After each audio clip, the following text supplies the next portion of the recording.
America's housing crisis is showing no signs of easing. There's a new report by Harvard University's Joint Housing Center, and it highlights some concerning trends in the market, and perhaps many of you are experiencing this already. Costs for homeowners have hit record highs. In 2024, the average monthly mortgage payment was $2,570, and as you see here, that is nearly triple, 3 times what it was 10 years ago.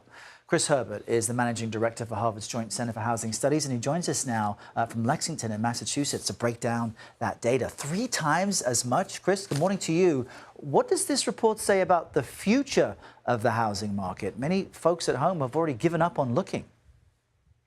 Well, good morning, Errol. It's great to be with you. The future right now is not looking great in the sense that, as you point out, we're facing record unaffordability for home buyers. And if you look at the situation for renters, it's no better. A record number of renters are spending more than 30% of their income on housing, a level that is typically deemed to be cost burdened. So where do we go from here? It's simple but cruel math. The reason why we're in this problem is that the cost of housing, both producing and operating it, has gone up much faster than incomes. That's the cost of building materials, the cost of land, the cost of financing, and the cost of operating, property taxes, insurance. So how do we get out of it? Well, what we need to do is lean into how do we bring down the cost of housing to make it more affordable for people.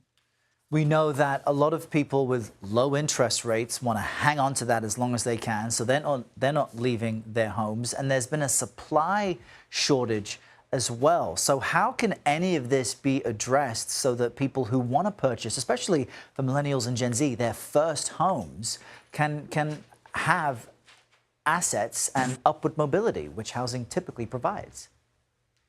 It is a difficult time, particularly for first-time home buyers. Yeah. The number of homes sold last year was a 30-year low. And as you point out, a big piece of that is the fact that so many homeowners are sitting on low mortgage rates and have very little incentive to move. So what do we do for first-time home buyers? Again, I think what we do is we need to lean into different ways of making that housing that transaction more affordable, things like down payment assistance, things like interest rate incentives that can happen through state housing finance agencies and the like. But we also need to lean into how do we produce smaller, simpler housing. So that means single-family homes that are smaller and smaller lots, townhouses, and condos. And so I think part of it is local governments that need to make sure that their zoning allows for this higher density, smaller housing that will help give people an entry point for home ownership that's hard to get today. I think that's a really interesting option. I know our Chris Van Cleave has done stories in Phoenix, for example, where they've built small standalone homes that are actually meant to be rented and never owned. What are some of the other creative ideas? Because the consequences if this is left unchecked is what exactly?